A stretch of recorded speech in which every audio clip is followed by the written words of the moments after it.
coasting on fumes for about 5 or 6 miles now, and as we were pulling into the gas station here, we ran out of gas and cruised right into the spot out of gas. It was, I wish I caught it on camera, but just want to remember that shit.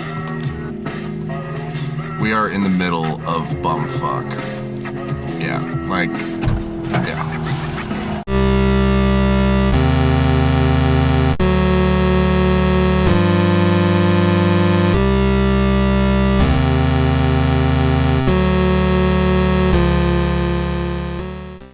My dad and I are on my 18th birthday / graduation trip.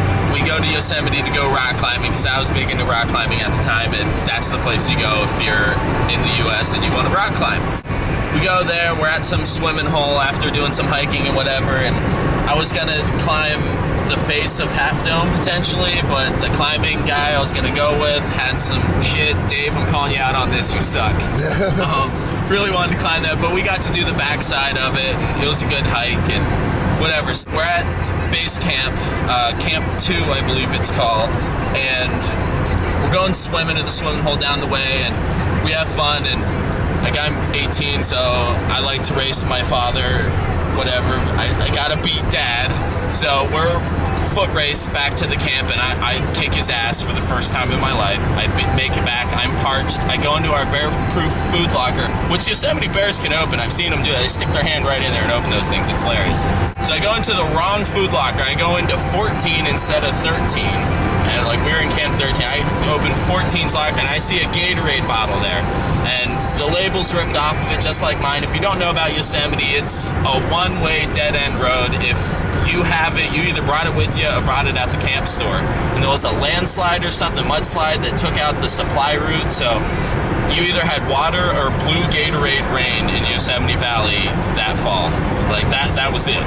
And so my dad and I both had Gatorade rain. I take the label off mine to signify mine from his, but some guy had some like jet fuel stuff for his Alpine stove.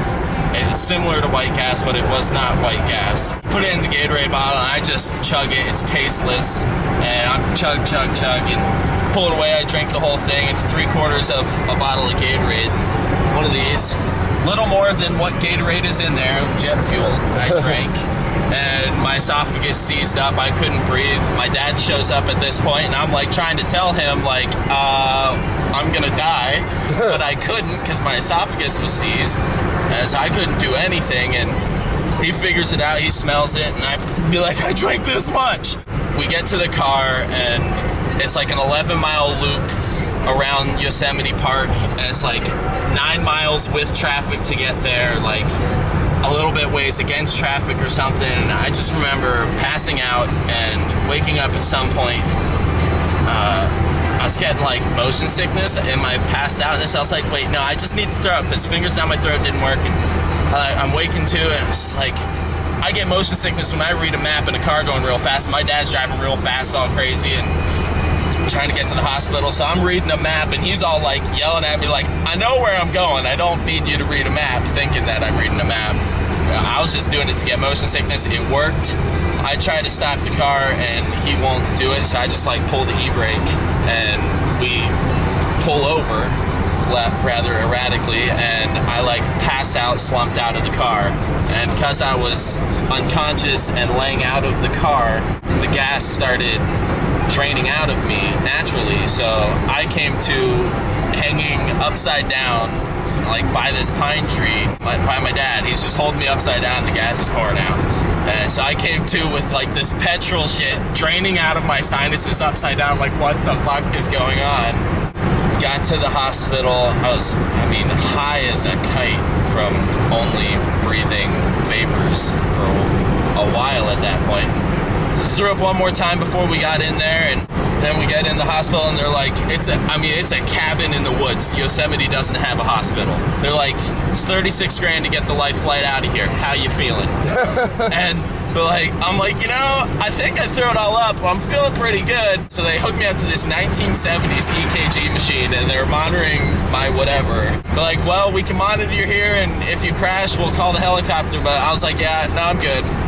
And They let me out of there after like an hour or two of monitoring, and they're like, just don't light a cigarette, stay away from the campfire. Because seriously, for days after that, when I would burp, like, just, it was vapors, and I mean, it tasted flammable.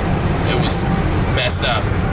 But then they didn't tell me that it eroded my esophagus lining and my stomach lining, and that makes me really susceptible to food poisoning and alcohol poisoning, and it takes a considerable time to regrow, especially from the damage that I did to it. Like 6 months, so whatever. 2 weeks later, I get home, I'm like, I lived! We had a party, I drank, I got alcohol poisoning, like some fears almost died again. And no one told me still that my esophagus and mucus lining in there is like susceptible to more damage. So I did that alcohol poisoning thing.